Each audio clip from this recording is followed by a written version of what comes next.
மாவட்டம் கம்பம் சட்டமன்ற தொகுதியின் தாவேகா வேட்பாளர் ஜெகநாத் மிஸ்ரா உத்தமபாளையம் வருவாய் கோட்டாட்சியரிடம் தனது வேட்புமனுவை தாக்கல் செய்தார்.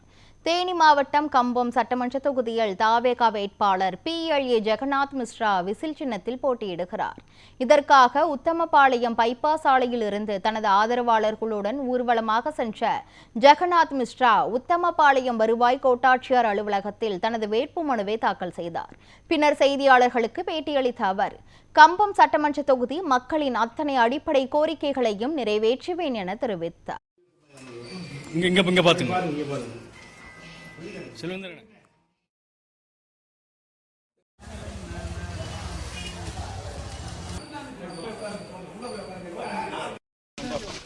தமிழக வெற்றி கழகத்தின் சார்பிலே கம்பம் சட்டமன்ற தொகுதியின் வேட்பு மனுவை இன்று தாக்கல் செய்து இருக்கின்றோம். அருமையான தருணம்.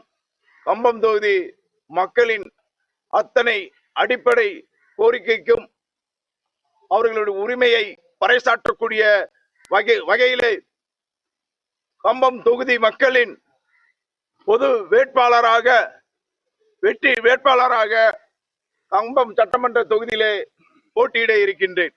மக்கள் பெருவாரியாக ஒரு நாளைக்கு 1000 பேர் 2000 பேர் எங்கள் இல்லம் நோக்கி தேடி வந்து ஆதரவு கொடுத்த வண்ணம் இருக்காங்க. மிகப்பெரிய ஒரு மாற்றம் இருக்கு, மிகப்பெரிய ஒரு புரட்சி இருக்கு. எதிர்த்து போட்டியிடக்கூடிய சட்டமன்ற உறுப்பினராக போட்டியிடக்கூடியவர்கள் ஒரு முறை 6 முறை சட்டமன்ற உறுப்பினராக இருந்தவர், 2 முறை சட்டமன்ற உறுப்பினராக இருந்தவர் எதுவுமே செய்யவில்லை. 234 சட்டமன்ற தொகுதியிலே ஒரு புறக்கணிக்கப்பட்ட தொகுதி ஒன்று இருக்கிறது என்றால் அது கம்பம் சட்டமன்ற தொகுதி தான். எந்த ஒரு அடிப்படையும் இல்ல, அரசு கல்லூரி இல்ல, தொழிற்சாலை இல்ல. நாங்க கம்பம் சட்டமன்ற தொகுதியில் நான் தேர்ந்தெடுக்கப்பட்டால் ஒரு தொழிற்சாலையை கொண்டு வருவோம் சொல்லியிருக்கோம், ஒரு அரசு கலை கல்லூரியை கொண்டு வருவோம் சொல்லியிருக்கோம், ஒரு ரெடிமேட் ஜவுளி வணிக பூங்காவை கொண்டு வருவோம் சொல்லியிருக்கோம், அனைத்து விளையாட்டும் உள்ளடக்கிய இளைஞர்கள் விளையாடக்கூடிய ஒரு விளையாட்டு உள்ளரங்கத்தை கொண்டு வருவோம் சொல்லியிருக்கோம். இந்த மாதிரி எண்ணற்ற கோரிக்கைகளை நாங்க முன்னாடி வச்சிருக்கோம்.